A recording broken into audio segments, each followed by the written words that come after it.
التنورة ليست جريمة، شعار رفعته هيئات حقوقية وسياسية تابعة لتيار اليسار في هذه الوقفة، تضامنا مع فتاتي إنزجان على إثر اعتقالهما بتهمة الإخلال بالحياء العام، وتنديدا بما اعتبروه مصادرة للحريات الفردية.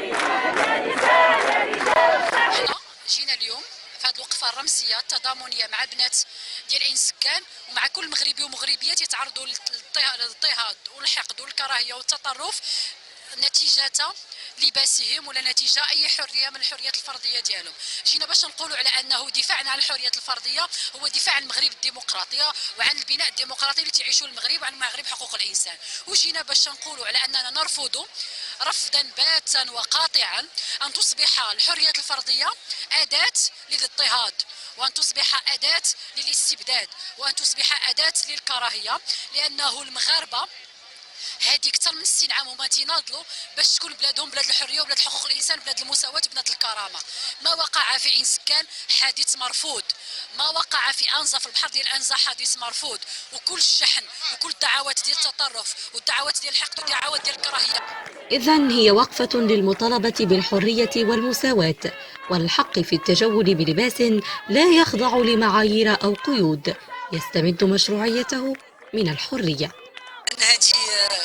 هذه وقفة احتجاجية نساهم فيها كحزب اشتراكي موحد ودائرة اليسار الديمقراطي إلى جانب عدد من الهيئات السياسية والحقوقية والجمعوية والثقافون والفنانون المغاربة وشباب حركة 20 فبراير الذين يعبرون عن استماتتهم في المطالبة ببناء دولة الحق والقانون واحترام الحريات والحقوق بالنسبة للنساء والرجال على حد سواء، ويعبرون من خلالها كذلك رفضهم التام لكل مس لحقوق النساء ويعني التخلي عن مكتسباتهن، ويعبرون كذلك على أن الحرية هي القاعدة الأساس التي تبنى عليها الديمقراطية ودولة القانون والتنمية، وأننا لن نفرط في الحرية بل نريد مزيدا من احترام الحريات الفردية والجماعية، ونريد بناء دولة الحق والقانون التي يجب أن تحتكم إلى دستور ديمقراطي وإلى قانون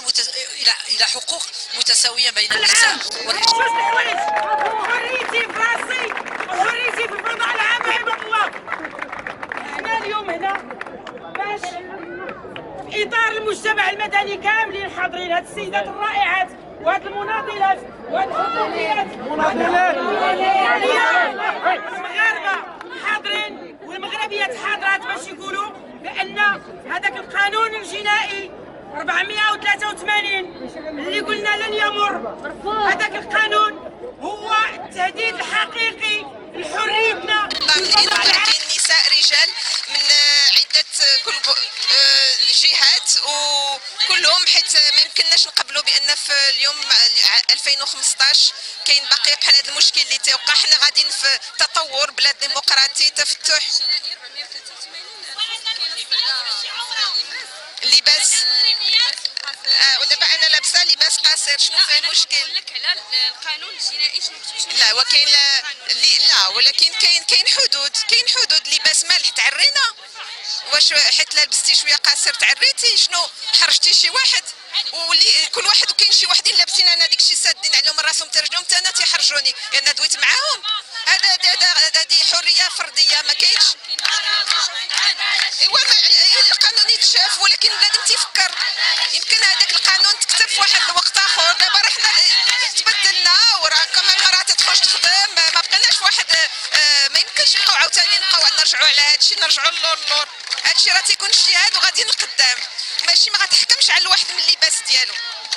الفصل 483 من القانون الجنائي المغربي يجرم كل ما من شأنه الإخلال علنيا بالحياء العام، وينص على كون كل من ارتكب الفعل سواء بعري متعمد أو ببذاءة أو فعل يعاقب بالسجن من شهر إلى 2 سنين. تامة والكاملة لكل المغاربة رجال نساء، لكل حريته في الملبس، في التفكير، في التعبير عن آرائه، في التعبير عن مكنونته. لا يجب أن يكون شخص يتحكم في كيفية أن يعيش الآخر، لأنه إذا وصلنا إلى هذا المستوى سيكون سيكون في المجتمع المغربي ليس هناك صوت واحد، وهذا شيء خطير على المغاربه، خطير على المغرب. والمغرب الحمد لله دائما كان مغرب تعدد، مغرب تنوع، ويجب ان يظل ذلك خاصه بالنسبه لمستقبل بناتنا واولادنا. Voilà, je suis une petite fille de 11 ans, je suis marocaine, je suis là pour défendre la liberté des femmes.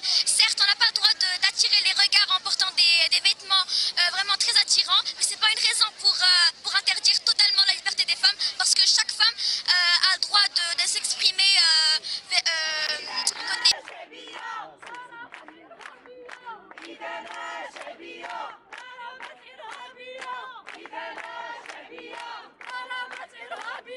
لا شك أن قضية ما بات يعرف بتنورة إنزغان أعادت فتح باب النقاش حول مفهوم الحرية، ففي الوقت الذي تتعالى فيه الأصوات المتضامنة توجد في الجهة الأخرى أصوات مناهضة تطالب باحترام المقدسات الدينية والأعراف المجتمعية.